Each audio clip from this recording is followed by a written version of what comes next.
తేదీలలో అఖిల భారత మహాసభలు జరపబోతున్నాం. ఎందుకంటే ఖమ్మం పట్టణాన్ని ఎందుకు ఎంచుకున్నామంటే, ఖమ్మం పట్టణం ఒక రాజకీయంగా పోరాటాల గడ్డగా మేము ఎంచుకొని ఒక చైతన్యయుతమైనటువంటి ప్రయాణికం ఉన్నదనేటువంటి దాంతో దానికి అనుగుణంగా అఖిల భారత స్థాయిలో మేము మా వాయిస్ని వినిపించడం కోసం ఈ సభలను ఇక్కడ ఏర్పాటు చేయడం అనేది జరుగుతుంది. 18 రాష్ట్రాల నుంచి ప్రతినిధులు హాజరవుతారు. దీనికి వ్యవసాయ నిపుణులు, సైంటిస్టులు కూడా ఈ మహాసభలో సందేశం ఇవ్వడానికి రాబోతున్నారు. వారికి మేము ఆతిథ్యం కూడా ఇస్తున్నాం. అదేవిధంగా భారతదేశంలో వ్యవసాయ రంగం అనేది రోజు రోజుకు కృషించిపోయే విధంగా పాలక వర్గాలు ప్రయత్నం చేస్తున్నాయి. భూమి నీదే, వ్యవసాయం ఖర్చు నీదే, కష్టం నీదే, రేటును మాత్రం మేమే నిర్ణయిస్తామని చెప్పి కార్పొరేట్ వర్గాలు అంటున్నాయి. అదేవిధంగా కార్పొరేటు శక్తులు ఉత్పత్తి చేసేటువంటి వస్తువులకు మాత్రం ఎంఆర్పి పేరు పెట్టి రేటు నిర్ణయించేటువంటి స్థితి ఉన్నది. ఇలా వ్యవసాయ రంగం అంటే ఇలా వ్యవసాయ రంగం మీద అనేక ఉత్పత్తులు కూడా జరిగేటువంటి కార్పొరేట్ రంగం కూడా నడిచేటువంటి స్థితి కూడా ఉన్నది. ఇలా వ్యవసాయ రంగం నిర్వీర్యం అయితే ఇలా అగ్రి బిజినెస్ పేరుతోటి మొత్తం కూడా కార్పొరేట్ శక్తులు భారతదేశాన్ని మొత్తం కైవసం చేసుకోవడం కోసం ఇలా ప్రయత్నాలు చేస్తున్నారు. దానిలో భాగంగానే స్వేచ్ఛ వాణిజ్య ఒప్పందాల పేరుతోటి అనేక పంటలు, అంటే యూరప్ దేశాలలో, అమెరికాలో లాంటి పండినటువంటి పంటలను కూడా కుప్పలు తెప్పలుగా ఒక పెద్ద మార్కెట్ గా ఉన్నటువంటి భారతదేశానికి కుమ్మరించేటువంటి స్థితి కూడా రాబోతుంది.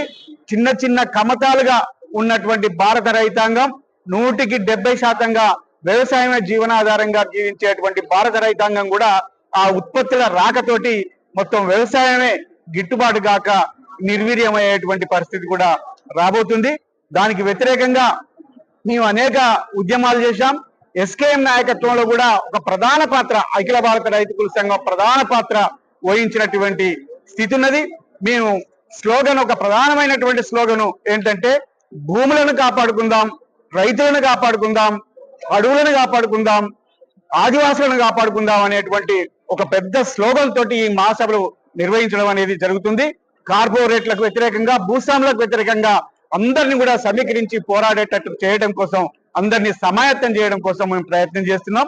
ఇవాళ వ్యవసాయాన్నే కాదు, భారత అడవులను కూడా, అడవిలో ఉన్నటువంటి కార్పొరేట్లకు అనుకూలంగా ఉండేటువంటి పర్యవసానాన్ని ఇలా భారత ప్రభుత్వం తీసుకొస్తుంది. అందుకోసమే కగారు పేరుతోటి నక్సలైట్లను విప్లవకారులను అణిచేటువంటి పేరుతోటి మొత్తం కూడా అణిచివేసి లక్షల మంది సైన్యాన్ని దింపి ఆదివాసుల యొక్క ఆత్మగౌరవాన్ని దెబ్బతీసే విధంగా విప్లవకారులను మొత్తం కూడా ఇలా బెదిరించి ఇలా సరెండర్ చేసుకున్నటువంటి స్థితి ఉన్నది. ఎందుకంటే ఇలా ఆదివాసీ ప్రాంతాలలో అనేక ఖనిజ సంపద ఉన్నది. ఇలా ఖనిజ సంపదను మొత్తం కూడా వాళ్ళు దోసుకోవడం కోసం కూడా ప్రయత్నాలు జరుగుతున్నాయి. దానికి వ్యతిరేకంగా ఆదివాసులు కూడా తిరుగుబాటు చేస్తున్నారు. అందుకోసమే ఇలా పార్లమెంటులో నూతన అటవీ సంరక్షణ నియమాలు 2022 పేరుతోటి చట్టం తీసుకొచ్చి మొత్తం భారతదేశంలో ఉన్నటువంటి అడవి ఆధారంగా జీవించేటువంటి 30 కోట్ల మంది దాని మీద జీవనాధారం కొనసాగిస్తున్నటువంటి వాళ్ళు, దాంట్లో ప్రత్యేకంగా 9 కోట్ల మంది ఆదివాసుల యొక్క వాళ్ళందరినీ కూడా అడవుల నుంచి బేదక్కలు చేయడానికి ఇలా ప్రభుత్వం కంకణం కట్టుకుంది. దానికి వ్యతిరేకంగా కూడా మేము పోరాడుతున్నాం. అందుకోసమే ఆదివాసులను కాపాడుకుందాం, అడవులను కాపాడుకుందాం, భూములను కాపాడుకుందాం, రైతులను కాపాడుకుందాం, కార్పొరేట్లకు వ్యతిరేకంగా, భూస్వాములకు వ్యతిరేకంగా ఉద్యమిద్దాం అనేటువంటి స్లోగన్ తోటి ఈ మహాసభలు జరగబోతుంది.